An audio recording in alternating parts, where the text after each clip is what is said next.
요한계시록 15장부터는 세계 만국이 받을 재앙에 관한 예언입니다.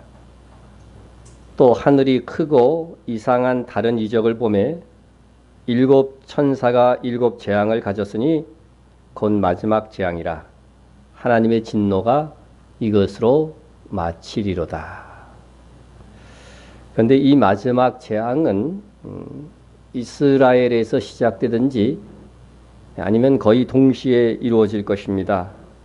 우리가 이미 살펴본 계시록 14장 끝에 두 구절이 이렇습니다. 천사가 낫을 땅에 휘둘러 땅에 포도를 거두어 하나님의 진노의 큰 포도주 틀에 던짐에 성 밖에서 그 틀이 밝히니 틀에서 피가 나서 말 굴레까지 닿았고 1600 스타디온에 퍼졌더라. 이렇게 되어 있습니다. 여기서 성 밖에서 하는 것은 예루살렘 성을 말하는 것이니까 하나님의 진노의 큰 포도주 틀 심판은 예루살렘 성 밖에서 1600 스타디온, 약 320km의 범주 안에서 이루어지는 심판이라고 하는 것을 분명하게 밝히고 있다는 거죠. 그러니까 이 심판은 이스라엘을 치려고 하는 적들에게 임하는 심판입니다. 그런데 그 심판이 행해질 즈음에 세계 만국에는 7가지 재앙이 시작되든가 거의 동시에 있던가 할 것입니다. 이 재앙이 행해지는 것을 보고 하늘에서 순교자여 휴거된 성도들은 땅에서의 이 재앙이 하나님의 의로운 심판이라 생각하고 이 심판의 결과로 만국이 하나님께 경배하게 될 것이다.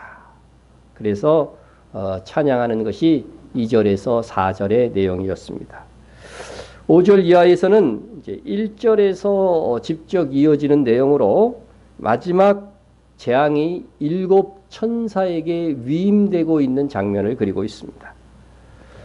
또 2일 후에 내가 보니 하늘의 증거 장막의 성전이 열리며 했습니다. 땅에 있는 증거 장막이 있죠. 그죠? 땅에 있는 증거 장막, 우리 성경에서 상당히 많은 분량을 차지하고 있습니다. 이스라엘 백성들이 광야에서 하나님의 설계도에 의해서 따라서 만든 성막입니다. 땅에 있는 증거 장막은 무엇을 본뜬 걸까요?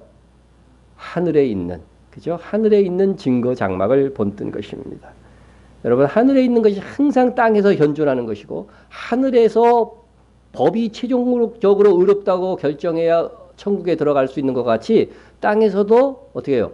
법에서 최종으로 판결을 하죠. 그죠? 법으로 재판에서 판결하는 것 똑같습니다. 그래서 모든 것은 하늘의 형상이 이 땅에 나타난 것이다. 남편과 아내, 이건 무엇의 상징이에요? 그리스도와 교회라고 분명히 성경이 밝히고 있죠. 그래서 이 땅에 일어나는 모든 가족, 이 제도 자체도 다 하늘에서 이루어지는 일들이 이 땅에서 이루어지는 영적인 것이 육신적으로 나타나는 것이라고 하는 것을 우리는 꼭 기억을 해야 됩니다. 그래서 땅에 있는 장막을 잘 살피면 하늘에 있는 성전이 어떨 것인가 충분히 해석이 가능하다고 하는 것입니다. 이스라엘 자손이 광야에서 하나님의 설계도로 만든 이 성막을 증거 장막이라고 한 이유가 뭐라고 그랬죠? 그 성막 안에 뭐가 들었기 때문에? 증거판이 들었기 때문에. 증거판이 뭐예요? 십계명이 기록된 돌비. 이 십계명은, 이 돌비는 모든 율법의 대표로서 거기에 기록해서 가장 이 성소의 깊은 곳에 자리하고 있는 것입니다. 이 돌판이 율법의 대표인데, 그래서 이 증거 장막이 열렸다 하는 것은 문이 열린 거죠. 열린 거죠. 열렸다고 하는 것은 마지막 재앙이 바로 이 돌판에 기록된, 증거판에 기록된 율법을 준수하였느냐 준수하지 못하느냐의 기준을 따라서 재앙이, 심판이 이루어지는 것이다 하는 것입니다. 그러므로 율법을 지킨 증거가 있어야만 의로운 자라고 인정이 되어져서 마지막 재앙을 면제받을 수 있다. 그러나 우리 성도들은 이 율법대로 하면은 의인입니까? 예. 우리도 역시 죽어 마땅하지만 우리에게는 무슨 증거가 있어요? 율법을 지킨 증거는 없어도 예수의 증거가 있죠. 예수의 증거. 그러니까 율법에서 대로 하면 우리 죽어야 돼. 그죠? 근데 우리는 뭐예요? 우리 대신 누가 죽었다? 예. 그러니까 그게 예수의 증거가 하고 율법을 지킨 증거가 된다는 거예요. 무슨 의미인지 아시겠죠? 증거가 되는 거죠. 그래서 계시록 12장 17절에도 성도를 하나님의 계명을 지키며 예수의 증거를 가진 자들이다. 이렇게 표현해 주고 있는 겁니다. 그래서 우리는 예수의 증거를 가진 자들이라고 하는 것이죠. 그래서 예수의 증거를 가졌다고 하는 것은 예수님께서 우리가 받아야 될 이 재앙들을 다 십자가에서 받아주셨기 때문에 우리는 마지막 재앙의 대상자가 되지 않는다. 근데 이 마지막 재앙이 행해지는 시대 이전에 대부분의 더 많은 성도들이 죽었겠죠. 그 성도들은 이 마지막 재앙을 어떻게 받지 않느냐? 어떻게 받지 않죠? 바로 죽으면 음부에 들어가지 않고 하나님의 존존 앞으로 가서 특별한 이게 보호의 은총을 받게 된다고 하는 것이죠. 그래서 마지막 재앙을 안 받는 거예요. 그리고 그 이전에 죽은 불신자들은 어떻게 돼요? 음부에 들어가 가지고서, 그죠? 음부에 들어가서 나사로와 부자의 비유 나오는 그 음부에 들어가서 뭐를 받아요? 마지막 재앙을 받는 거예요. 예? 그래서 이 마지막 재앙이라고 하는 것이 분명히 모든 사람들에게 실질적으로는 다 있고 또 성도들에게는 어느 시대의 성도들이나 다 면해지는 것이다 하는 것을 기억하면 됩니다. 자, 이 마지막 재앙이라고 하는 것은 우리가 이제 조금 잊어버렸을지 모르지만 복습하자면은 나팔 재앙, 5번째 나팔 재앙이 있기 전에 독수리 형상을 한 천사가 쫙 날아가면서 큰 소리로 외친 거예요.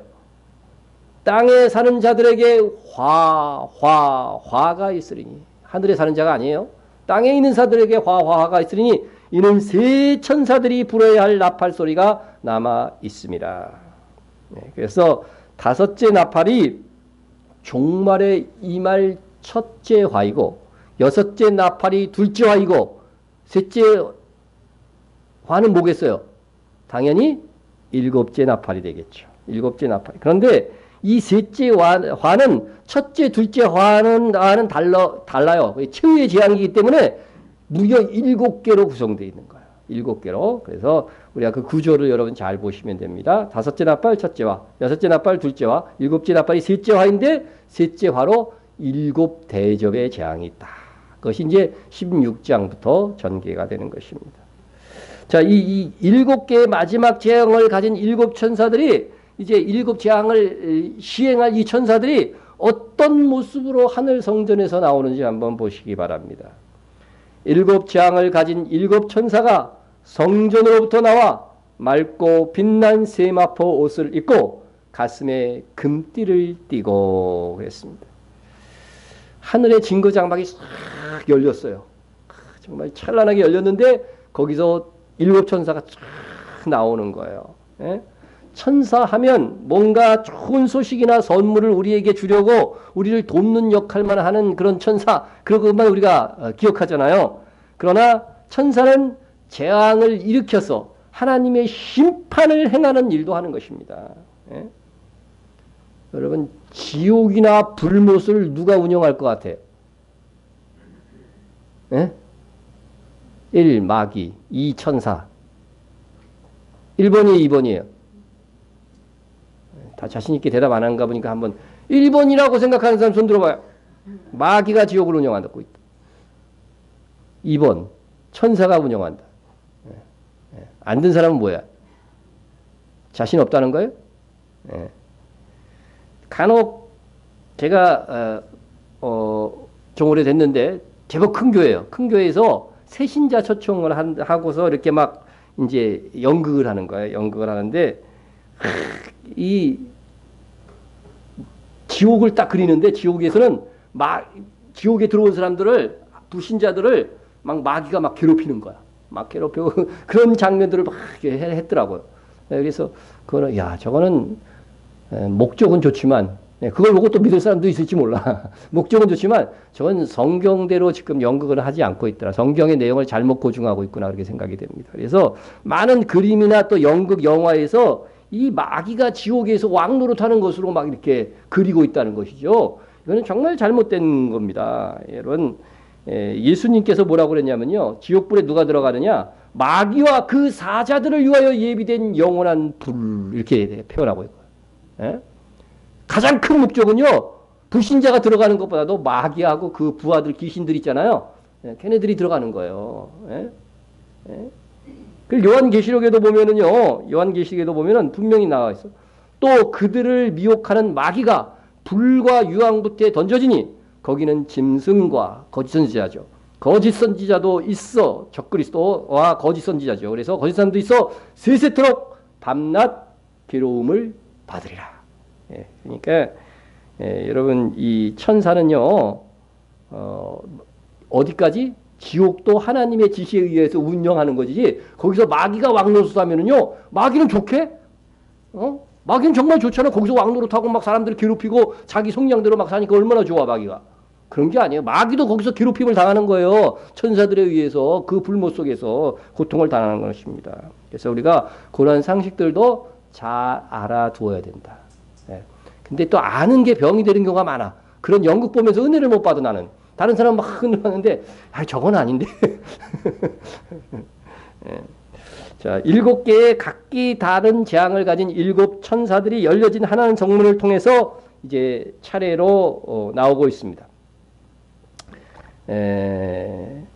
그런데 이 천사들이 입고 있던 옷이 있어요. 입고 있던 옷, 복장이 있어요. 예? 근데 첫째는 맑고 빛난 세마포 옷.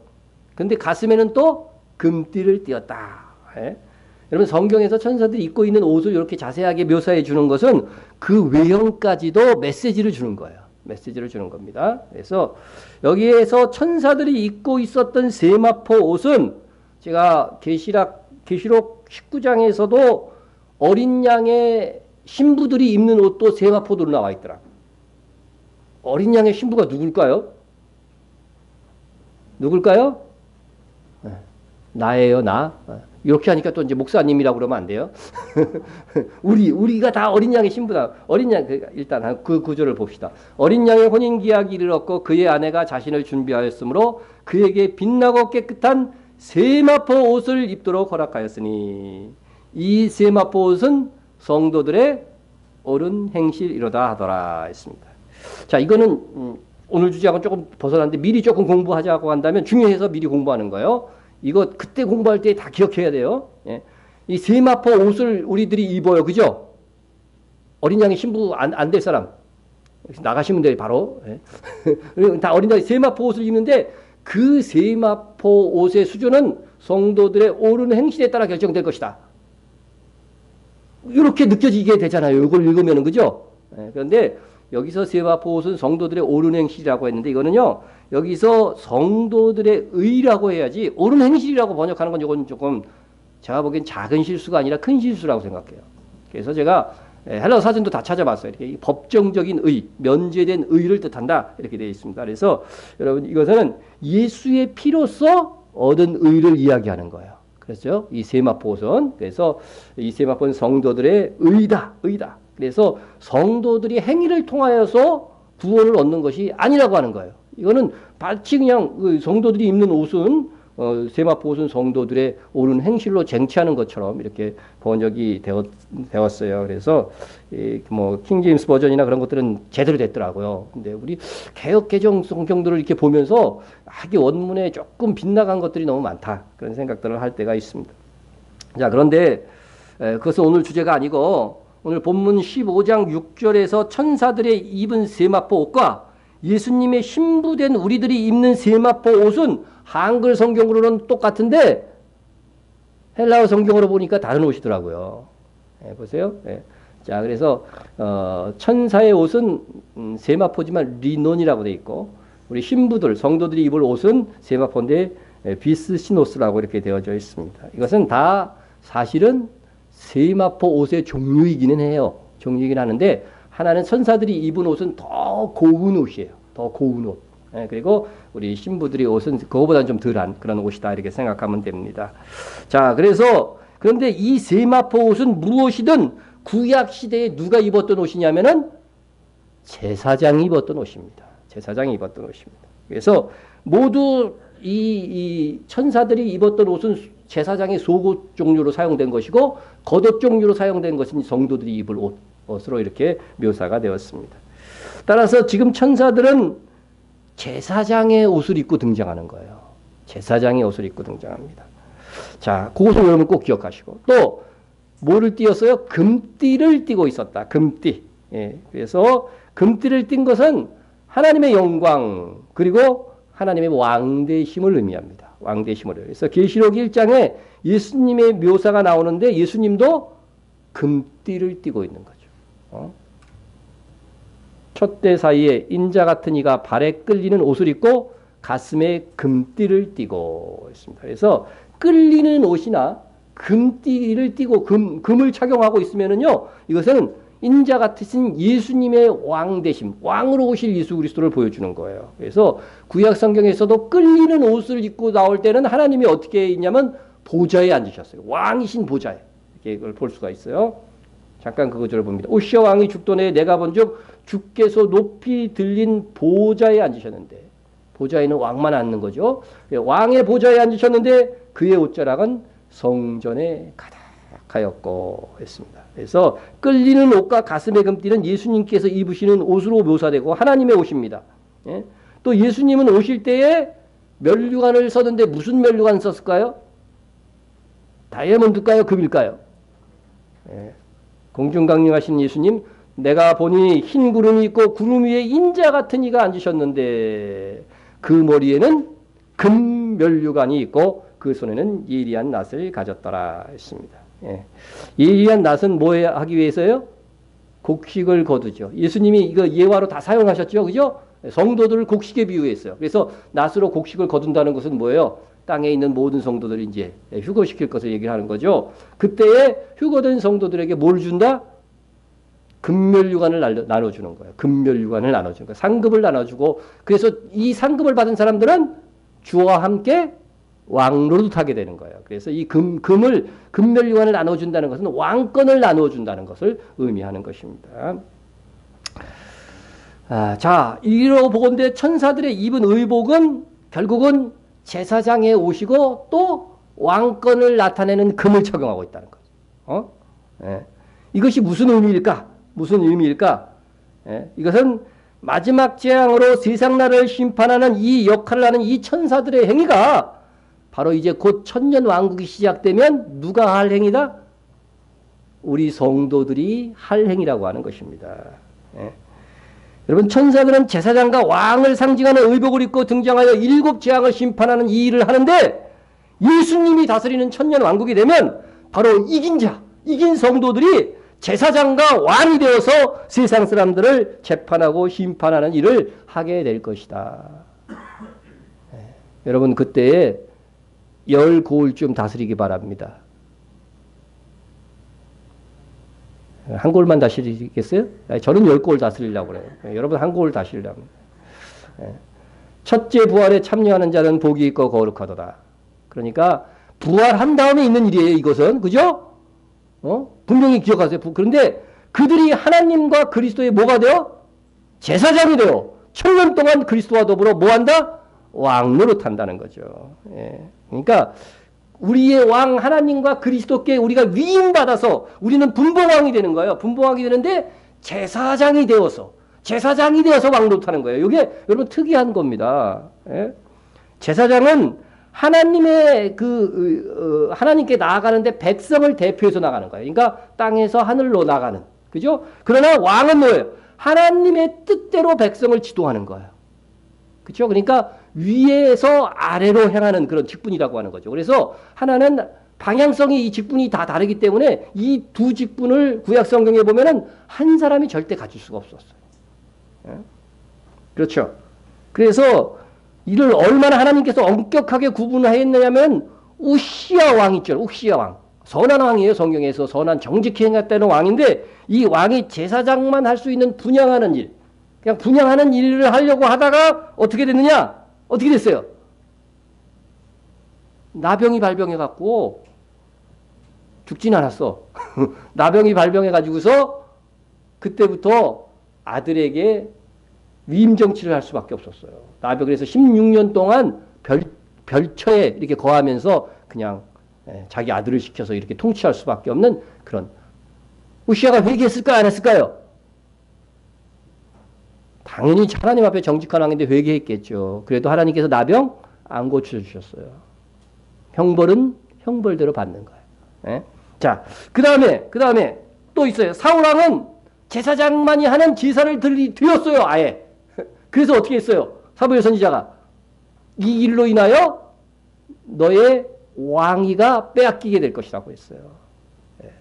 그러니까 여러분, 제사장이 하려는 일들을 왕이, 그것도 최고 권위자 왕이 하려고 하다가 얼마나 큰 하나님께서 징계를 하시는 것을 우리가 구약 성경에서 살펴볼 수 있다고 하는 거죠.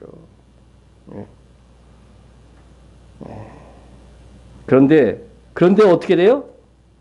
훗날 우리는 제사장과 이 왕의 직분을 어떻게 돼요? 다 갖게 될 것이다. 다 갖게. 여러분 스가랴서 보면 그게 예언되어져 있어요. 여호수아라고 하는 제사장에게 왕권을 탁 내려줘요. 이것은 예언이에요.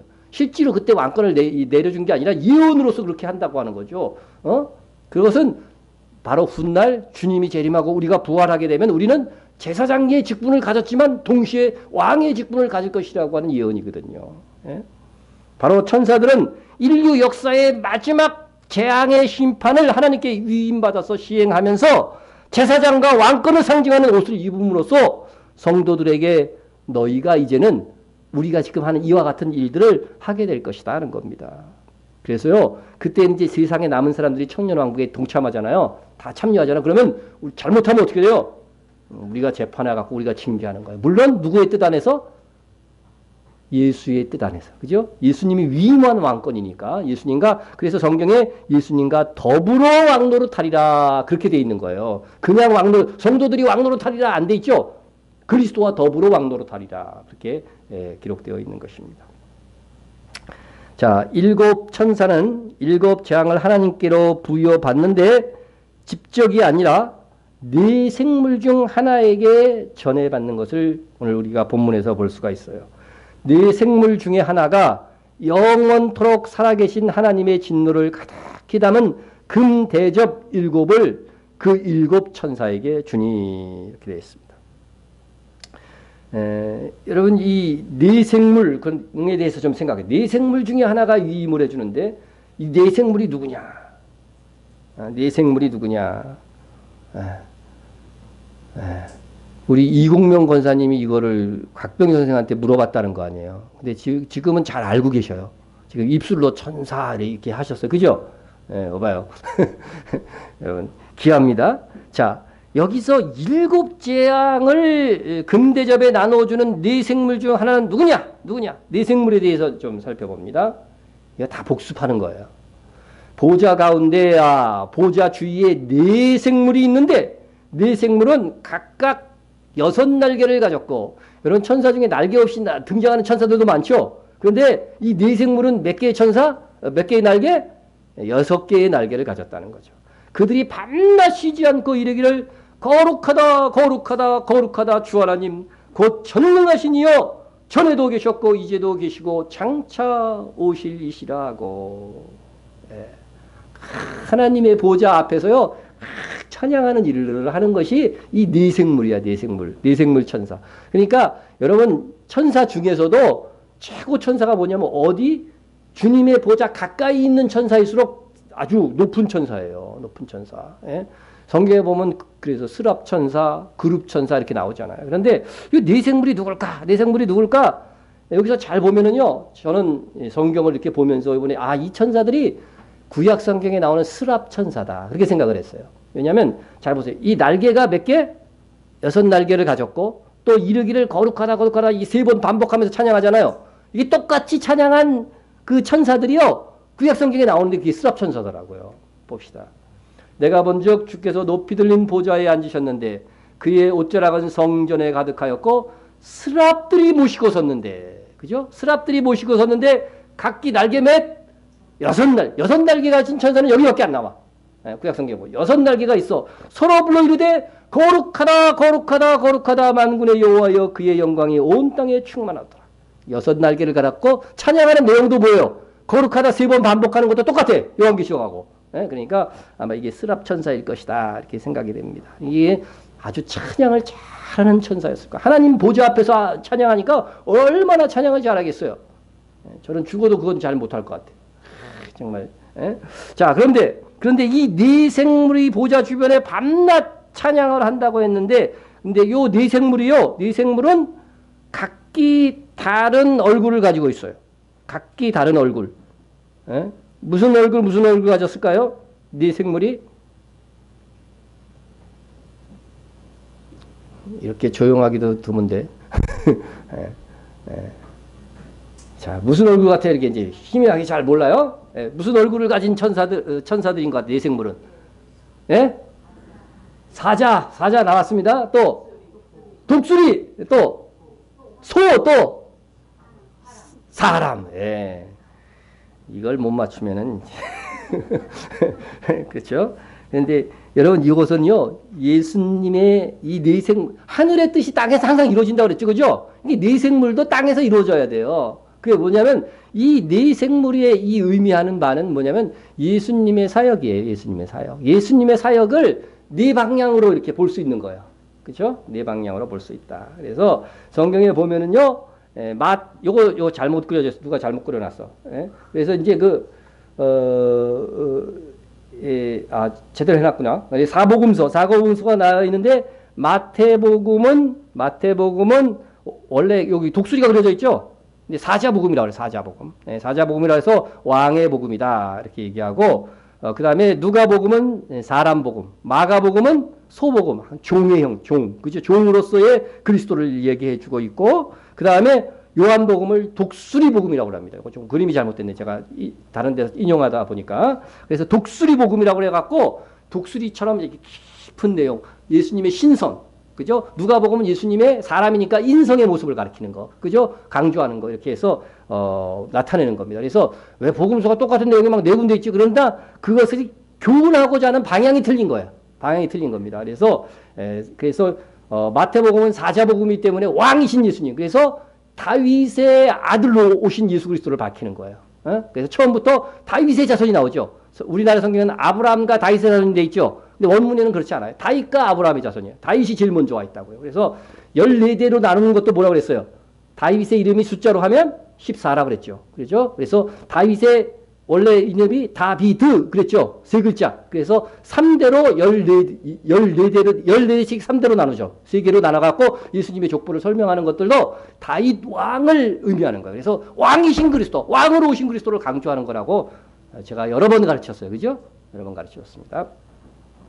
자, 이와 같습니다. 그런데 이 네 생물이 보좌 주변에서 밤낮 찬양을 한다고 했는데, 그러므로 우리도 이 밤낮 이 예수님의 사역에 대한 이 사복음서를요, 항상 묵상하고 깨달아야 된다는 거죠. 그래서, 그런데 이 천사들이요, 밤낮 찬양을 하면 행복할까요? 피곤할까?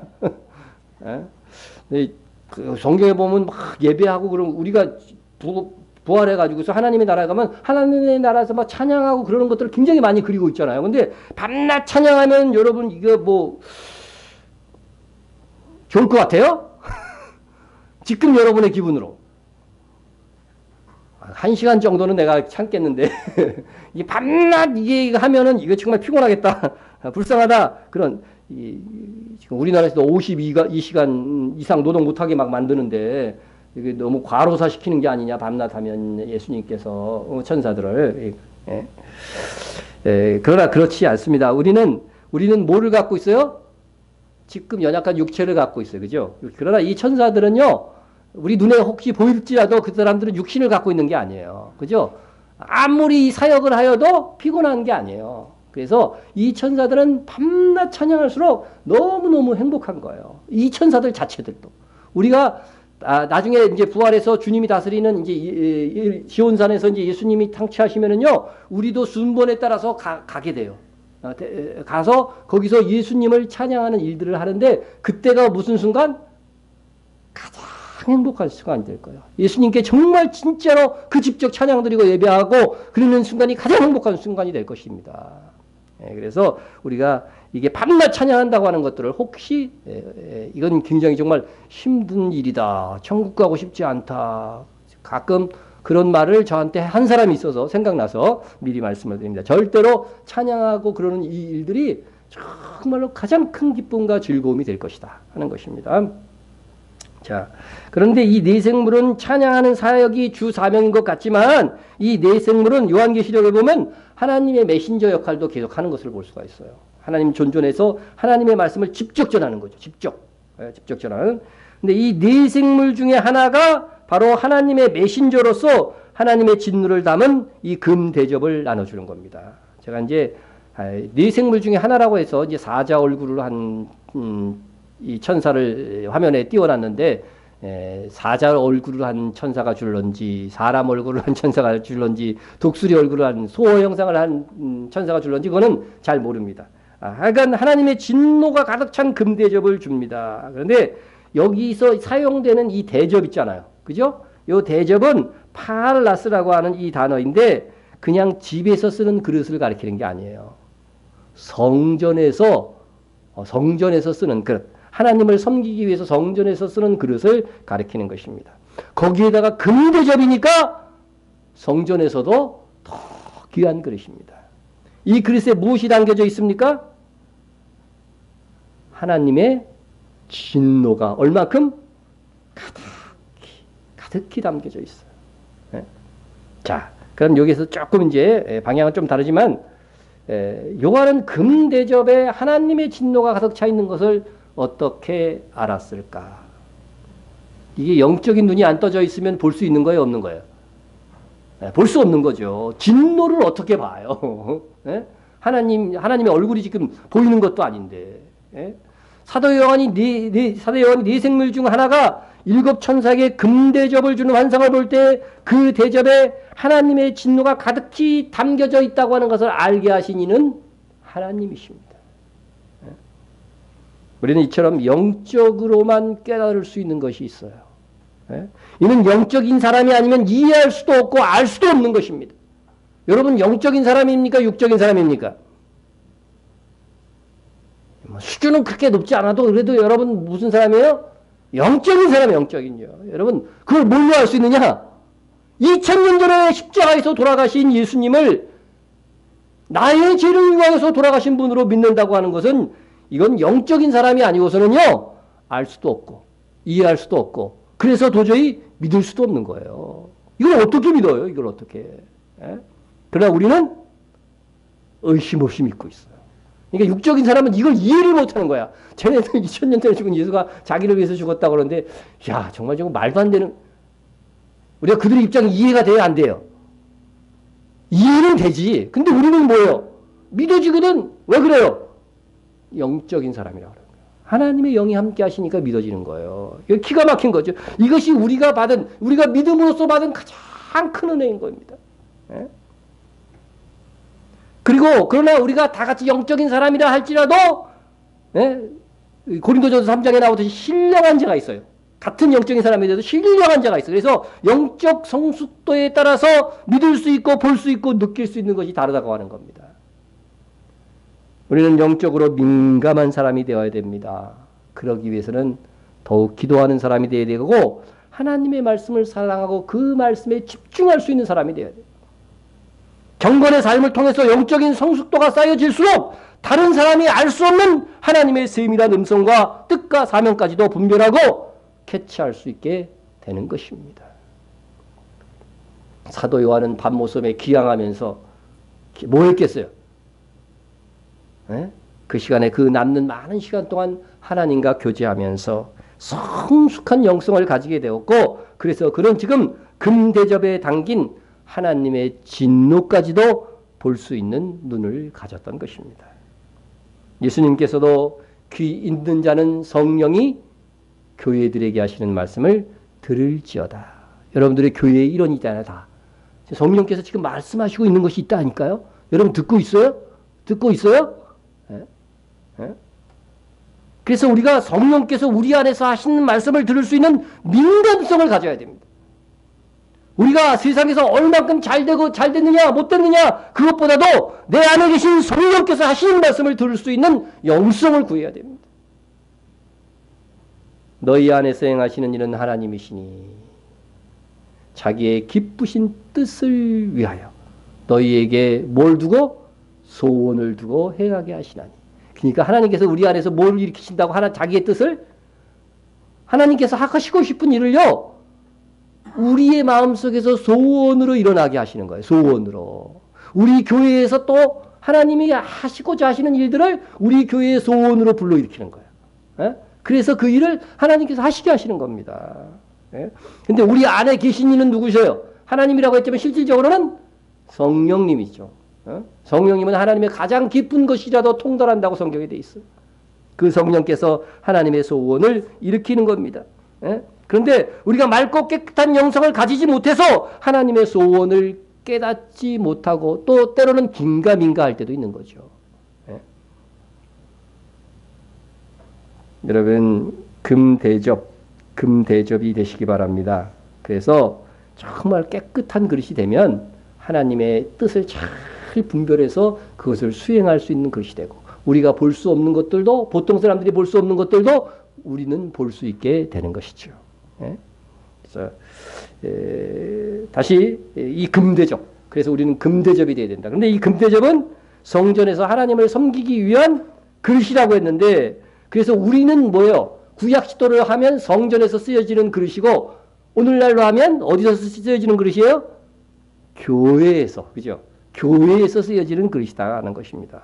크게는 우주적인 하나님의 일꾼으로서의 우리는 다 그래서 그릇. 그런데 정결한 그릇이 되어야 된다 하는 것입니다. 그래야 하나님께서 쓰실 수 있습니다. 예? 하나님께서 쓰시기에 합당한 일꾼이 되게 하소서 그렇게 많이 좀 기도하세요. 그러려면 어떻게 되느냐? 자, 큰 집은 크게는 하나님의 나라 전체. 그러나 작게는 우리 교회. 이렇게 우리가 지금은 받아들이면 됩니다. 큰 집에는 금그릇과 은그릇뿐 아니라 나무그릇과 질그릇도 있어. 그러므로 누구든지 이런 것에서 자기를 깨끗하게 하면 귀 쓰는 그릇이 되어 거룩하고 주인의 쓰임에 합당하며 모든 선한 일에 준비함이 되리라 했습니다.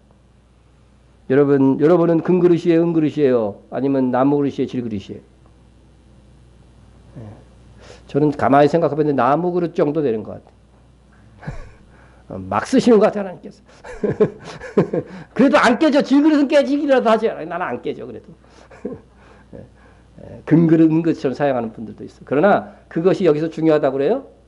뭐예요? 누구든지 이런 것에서. 질그릇도 마찬가지. 질그릇을 깨끗하게 하면 어떻게 된다는 거예요? 자기를 깨끗하게 하면 귀히 쓰는 그릇이 된다. 하나님 보시기에 귀히 쓰는 그릇은요, 어떤 사역에 사용되어지는가가 중요한 게 아니라 자기를 깨끗하게 한 자는 하나님이 보시는 귀한 그릇이라고 하는 거예요. 이런 자들이 하나님이 쓰시기에 합당한 일꾼이라는 거예요. 그래서 하나님이 모든 선한 일을 이렇게 하려고 하는데 더러운 그릇은 쓸 수가 없다는 거예요. 그래서 우리가 자기를 깨끗하게 하면 하나님이 하시는 선한 일에 예비함이 되는 거예요. 제발 좀 깨끗하게 좀 사세요. 이건 저를 포함해서 하는 말이에요. 깨끗하게 사십시오. 속에 미움과 질투와 정욕으로 가득 차 있고 뭐 이상한 걸로 가득 차면 안 돼요. 세상 즐거움으로 가득 차 있으면 안 돼요. 깨끗하게 하세요. 깨끗하게 하세요. 그러면은요 정말 우리가 앞으로 크게 주님께 사용되고 싶다면은요 깨끗하게 되세요. 깨끗하게. 하나님께서는 자기를 깨끗하게 하지 않은 자를 선한 사역에 쓰실 수가 없는 것이고 그냥 대충 쓰겠죠. 하나님께서는 사도 요한을 시련 속에서 정결하게 하셔서 영안을 열어서 볼 수 있게 하심으로 마지막 시대를 계시하는 사명을 감당하게 하신 것입니다. 우리도 자기를 깨끗하게 한 만큼 하나님께서 쓰실 수 있으니까 명심하시고 항상 자기를 돌아보아서 주의 정결한 신부로 자기를 부단히 가꾸어 가시기를 축원합니다. 대부분 축원합니다 하면 설교 끝나는 줄 알아. 안 끝났습니다.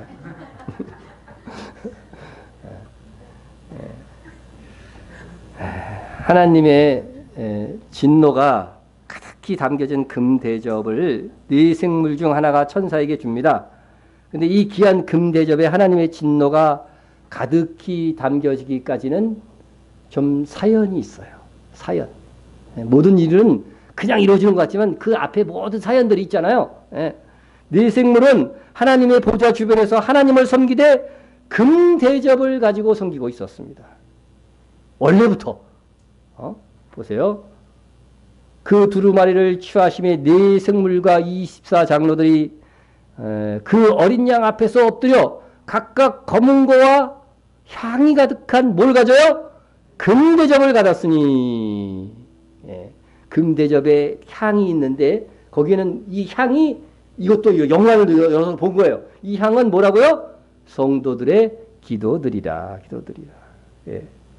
네 생물은 성도들의 기도를 모아서 금대접에 담아가지고서 하나님의 보좌 앞으로 가져가는 그런 일들을 하였다는 것이죠. 그런데 성도들에게 기도가 담겨져 있던 그 금대접에 오늘 본문에 보면은 하나님의 진노가 가득히 담겨져 있는 것을 볼 수가 있습니다. 자, 보세요. 계시록 5장과 오늘 본문 계시록 15장 7절을 이렇게 비교해 보세요. 둘 다 금대접. 누가 가진 금대접? 네 생물이 가졌던 금대접에 계시록 5장에서는 뭐가 있었어요? 성도들의 기도. 여러분도 이 속에 속해 있습니까? 성도들의 기도 담겨져 있어요. 근데 오늘 본문에는 뭐가 담겨져 있어요? 하나님의 진노가 가득히 담겨져 있어요. 이 제약 여러 가지, 7가지 제약이 담겨져 있는 거예요. 그래서 성도들의 기도가 담겨져 있던 것이 변하여서 뭐가 됐어요? 하나님의 진노가 담겨져 있다. 이것은 무엇이냐 하면은요, 바로 네 생물이 섬기던 대접에 하나님의 진노가 가득히 담겨지게 된 이 사연은 뭐냐면은요, 거기에 뭐가 있었다? 성도들의 기도가 있었던 거예요. 무슨 기도? 보복 좀 해주십시오. 우리를 괴롭혔던 그놈들 보복 좀 해주십시오. 이 신원의 기도가 있었던 거예요. 신원의 기도가 있었던 거죠. 네? 자, 그래서 이 마지막 재앙이 떨어지는 건데, 여러분, 이 7 나팔 재앙도요, 나팔 재앙도 잘 보시면 성도들의 기도에 의해서 시작되는 것을 볼 수가 있어요. 보세요.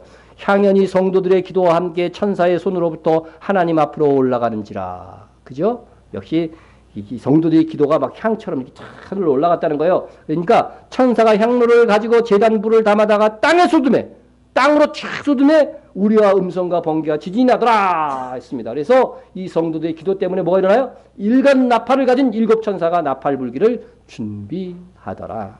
7 나팔 재앙도 역시 성도들의 기도. 그러니까 이 마지막 7 재앙은요, 정말로 큰 재앙이기 때문에 이건 막 순교자급의 성도들이 신원을 한 거예요. 그 기도가 응답되는 거예요. 한번 그건 계시록 6장에 나오는데, 하나님의 말씀과 그들이 가진 증거로 말미암아 죽임을 당한 영혼들이, 순교자지요, 그죠? 분명히 순교자입니다. 죽임을 당한 영혼들이 제단 아래 있어 큰 소리로 불러 이르되 거룩하고 참되신 대주제여, 땅에 거하는 자들을 심판하여 우리 피를 갚아주지 아니하시기를 어느 때까지 하시려 하나이까.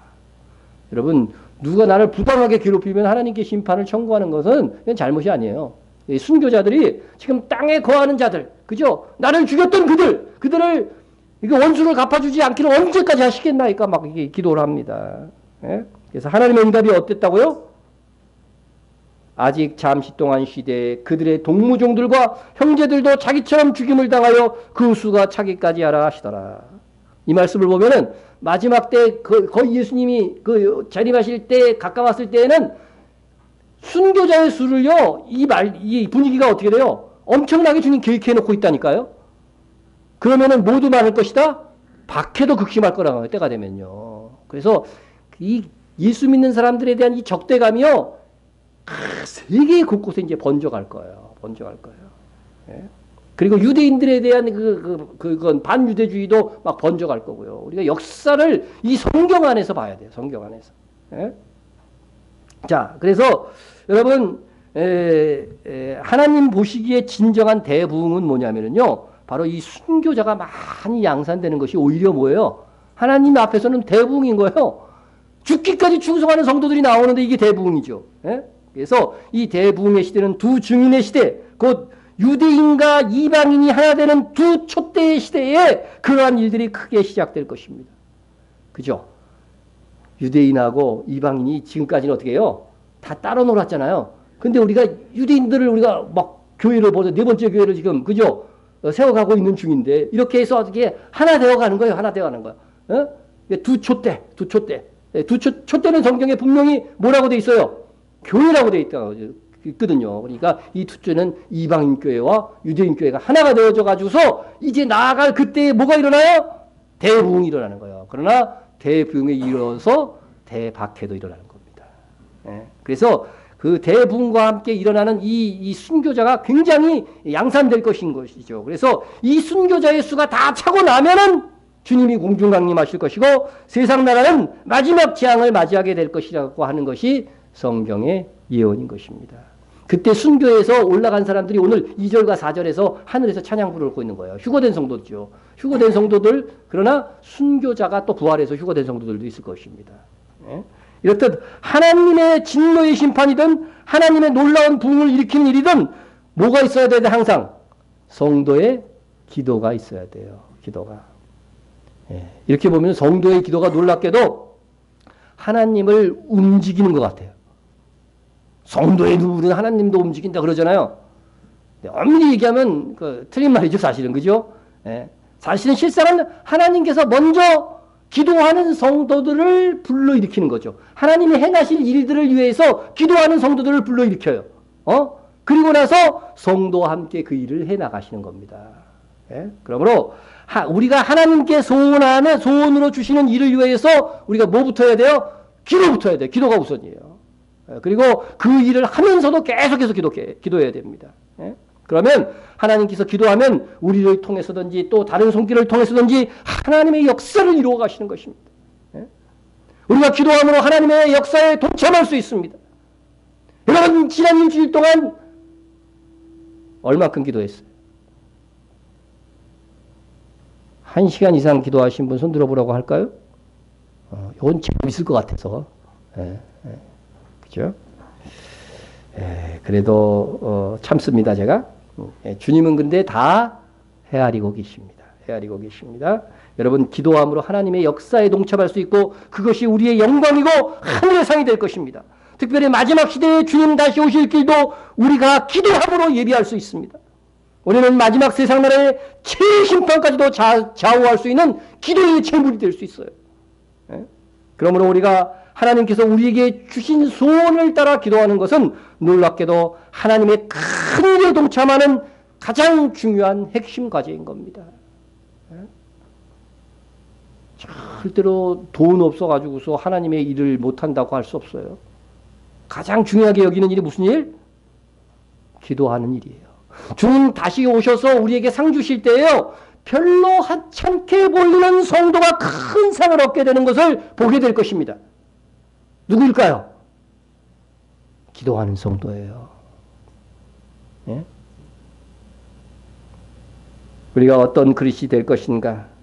우리는 큰 집에 있는 큰 그릇도 될 수 있고 은그릇도 될 수 있고 나무 그릇도 있고 가장 하찮은 질그릇도 될 수 있습니다. 그러나 우리가 어떤 그릇이든 무엇에 사용되는 그릇이든 상관없이 우리의 그릇에는 뭐예요? 기도가 담겨져 있어야 된다고 하는 거예요. 어떻게 여러분이 사용되는 그릇이라 할지라도 뭐가 담겨져 있어야 돼요? 기도가 담겨져 있어야 돼요. 그 기도 속에서 바로 하나님의 진노가 행해졌듯이 그 기도 속에서 우리가에게 맡겨진 하나님의 사명들이 감당되어지는 겁니다. 성령께서 우리 교회에 주신 소원이 무엇입니까?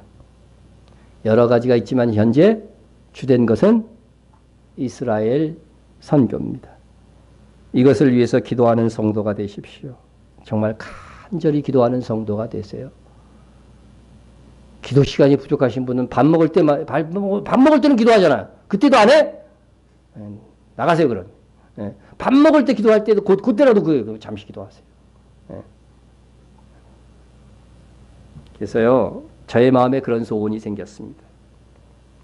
한국 교회 중에 우리 교회와 우리 뷰티 홀리너스 재단이 이스라엘 선교를 위해서 가장 많이 지원하고 가장 많은 유대인들을 구원하는 교회가 되기를 원하는 마음입니다.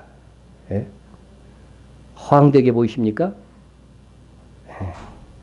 자랑하고 뻐기기 위해서가 아니라 정말 이 시대에 우리 주님이 그렇게도 원하시는 일을 최고로 감당하고 싶다 하는 그런 마음에서 그렇습니다. 우리가 그 목표를 혹 달성하지 못한다 할지라도 우리가 우리 주님의 소원을 알고 이스라엘의 회복을 위해서 최선을 다한다면 주님께서 그에 상응하는 상을 주실 것입니다.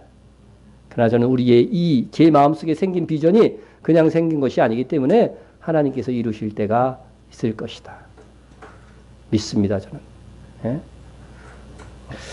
자, 그런데 이 네 생물 중 하나가 일곱 천사에게 하나님의 진노를 가득 담은 일곱 대접을 나눠주자 하나님의 영광이 나타납니다. 예? 여러분, 불신과 악을 심판하는 이 일은요, 하나님께 뭐가 되냐면 영광이 되는 거예요. 영광이 되는 겁니다. 예? 하나님이 대적하는 자들은 심판을 받을 때요, 우리도 어떻게 돼요? 같이 기쁨이 돼야 되는 거죠. 하나님을 막 욕하는 사람이 있어. 그런 사람들 이제 가끔 보잖아요. 근데 하나도 화가 안 나. 그런 일이 있을 수 있나요? 이거 가는데 어떤 사람이 우리 아버지를 막 욕하고 있어, 지금. 그러면 열 받아야 안 받아요? 이거는 옳고 그름의 문제가 아니라 열 받아가지고 싸움도 날 수 있는 일이죠. 그죠? 예? 그와 같은 거. 우리가 하나님을 사랑하는데, 그 하나님의 자녀인데, 예? 하나님을 대적했던 자들이 전국에 심판받는 것은 우리에게도 기쁨이 되어야 되는 거죠. 보십시다.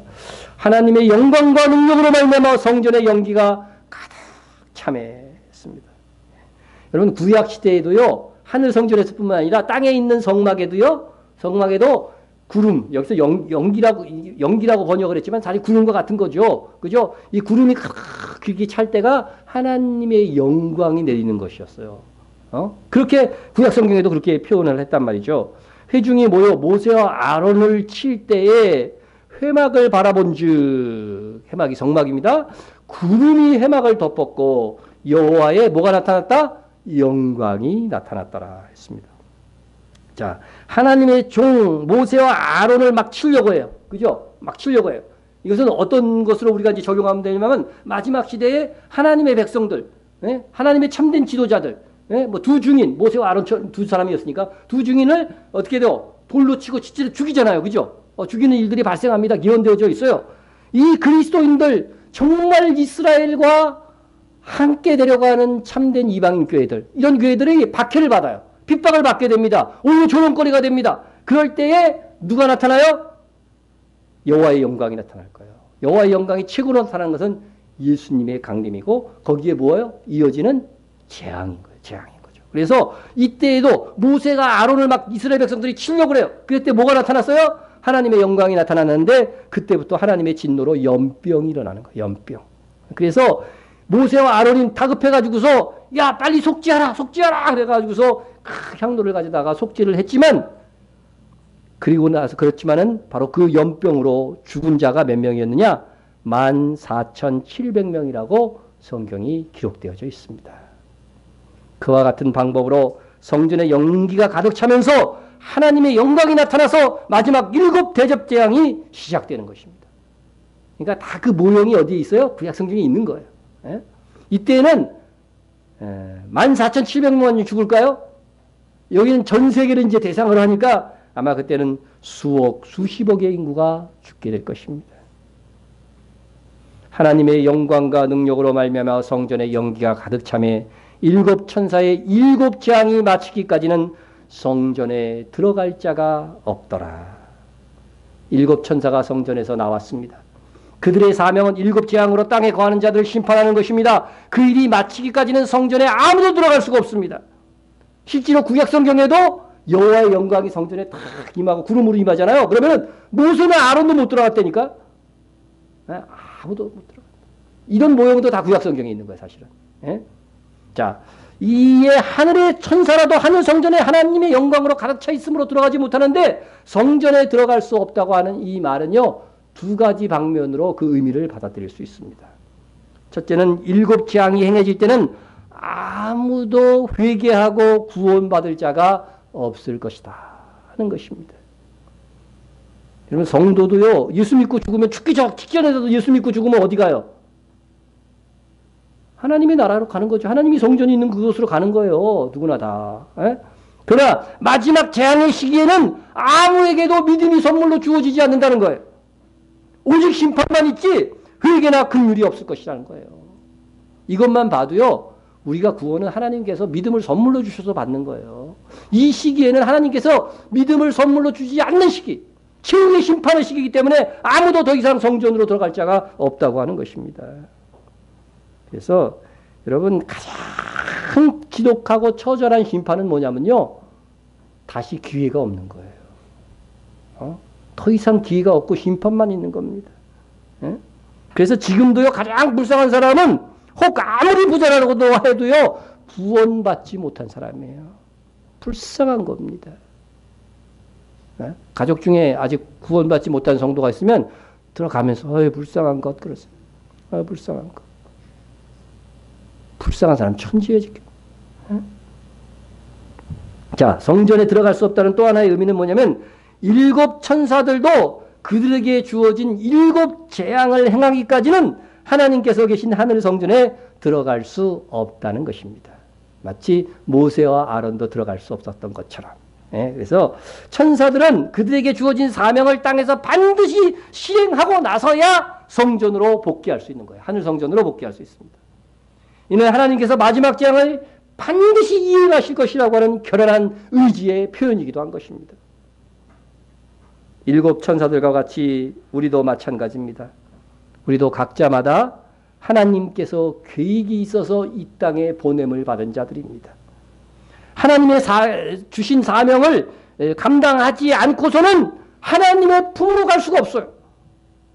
예? 그래서 우리가 주신길교회잖아요. 하나님이 주신 사명대로 하나님이 주신 길을 가고자. 예? 우리가 하나님께서 하시고자 하는 큰 일에 좀 동참 좀 합시다. 예? 하나님께서 홀로 무엇이든지 하실 수 있는 분이에요. 그분은 전능하신 분이잖아요. 그런데 우리에게 상 주시고자 우리의 기도를 원하시고 우리의 헌신을 원하시는 겁니다.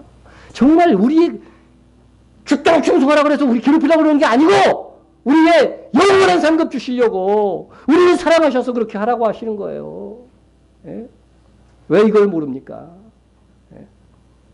그래서 정말 우리에게 기도의 기회 또 헌신의 기회를 주신 것은 또 하나의 최고의 은혜인 거예요.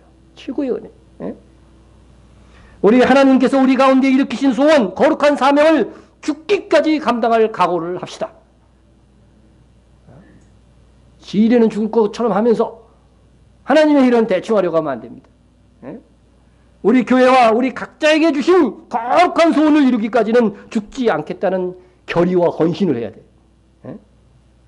좀 그랬으면 좋겠어요. 나이 드신 분들도요. 하나님 10년만 더 시간 주세요. 그동안 기도의 제물 되겠습니다. 이렇게 기도할 분이 한두 분 계셔요 지금. 예? 우리 교회는 작은 교회라고 해서 일꾼이 별로 없어요. 그래서 함부로 죽으면 안 돼. 예, 큰일 납니다. 예. 여러분 전도할 자신이 없으면 오래라도 사셔서 기도하는 제물이 되셔야 됩니다. 예? 예?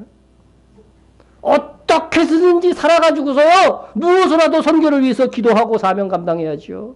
예? 그래서 제가 장례식은 집행 안 하려고 이제 앞으로.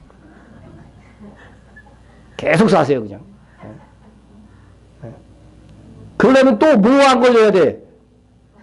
절대로 우리 교인들은 치매 걸리면 안 돼요. 기도를 못해, 치매 걸리면. 그래서 여러분 죽지 말자. 치매 걸리지 말자. 이거 두 가지 꼭. 우리 치매 걸리지 않는 거 꼭 기도하세요. 네, 저는 지금 벌써 기도해요. 전 치매 걸리지 않게 해주십시오. 네, 우리 사모 치매 걸리지 않도록 저도 기도해요. 나뿐 아니라 내가 관계된 사람이 치매 걸리면 그거 정말 그것도 아무 일도 못해. 그러니까 여러분 아주 치매는 적이야 적. 기도하세요. 기도하면 하나님 반드시 들어주셔요. 그러니까 뭐 그게 기도로 자부되겠어. 이런 사람들이나 치매 걸릴지어다.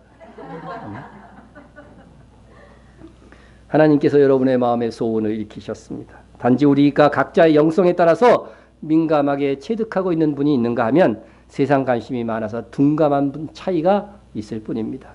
우리에게 분명한 선교적 가업이 있습니다. 잘 감당해서 우리 모두가 하늘의 영광을 차지했으면 참 좋겠습니다.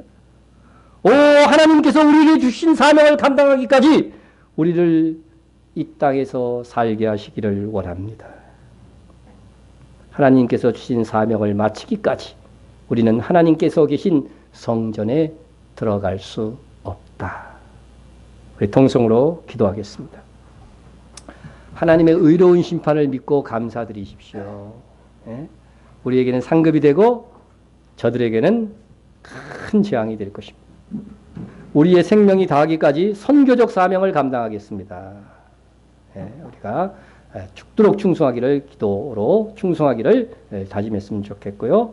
또 주님이 쓰시기에 합당한 정결한 영혼으로 다듬어 가겠습니다. 그래서 선한 일에 예비함이 될 수 있는 여러분이 되시도록 또 나라를 위해서 계속해서 기도해 주시고요. 이스라엘의 회복과 또 선교사들을 위해서 또 특별히 교회 이름들을 부르면서 기도해 주시고요. 북한 및 밖에 받는 세계 성도들을 위해서 기도해 주시고 우리 교회가 주 안에서 성장하고 깨어있는 목회자와 또한 성도 한 서로 중보를 위해서 기도해 주시기 바랍니다. 통성으로 기도합니다. 사랑의 하나님 아버지 감사합니다. 우리에게 하나님의 의로운 심판이 있습니다. 우리에게는 상급의 심판이 있겠고 저들 저 악한 불신 세력에게는 재앙의 심판이 있을 것을 믿습니다. 감사합니다. 우리의 믿음의 가치가 그때 더욱더 드러나게 될 줄로 믿습니다. 우리의 생명이 다하기까지 선교적 사명을 감당하게 도와주시고 기도로 물질로 감당할 수 있도록 도와주시고 우리를 통해서 가장 많이 아버지 하나님의 정말 저 이스라엘의 영혼들을 유대인들의 영혼을 구원하는 교회 되게 하여 주시옵소서. 주님 쓰시기에 합당한 정결한 영혼으로 다듬어 질 수 있는 이 목회자가 되게 하시고 우리 성도들 되게 하셔서 주의 선한 일에 예비함이 될 수 있도록 역사하여 주시기를 간절히 빌고 원합니다. 이 나라의 민족을 기억하여 주시옵소서. 아버지 하나님의 대통령을 통하여서 또한 아버지 하나님의 모든 위정자들을 통하여서 이 나라가 고요하고 평안한 가운데 하나님을 섬길 수 있는 환경과 여건으로 계속해서 변하여 갈 수 있도록 도와주시고 이 세계의 번잡함 속에서 이 전쟁 속에서 참으로 피난처 평화의 국가가 될 수 있도록 주님께서 함께하여 주시고 이 나라가 이제 아버지 세계 선교의 최선봉에 설 수 있는 국가 교회 될 수 있도록 함께하여 주시옵소서. 아버지 하나님이 또 이 나라 이스라엘의 회복을 위해서 기도합니다.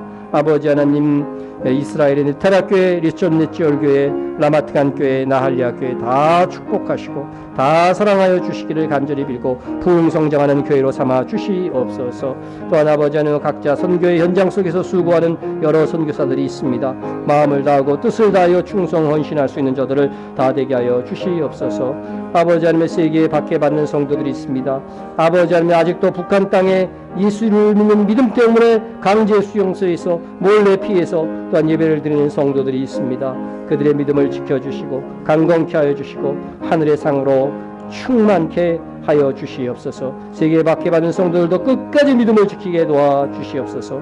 우리 교회가 주 안에서 깨어있는 교회가 되게 도와주시고 마지막 특별히 시대에 아버지 하나님의 선구자적인 교회가 될 수 있도록 주님께서 함께해 주시고 선구자적인 목회자가 되게 하여 주시옵소서. 우리 성도들 주님께서 기억하여 주시옵소서.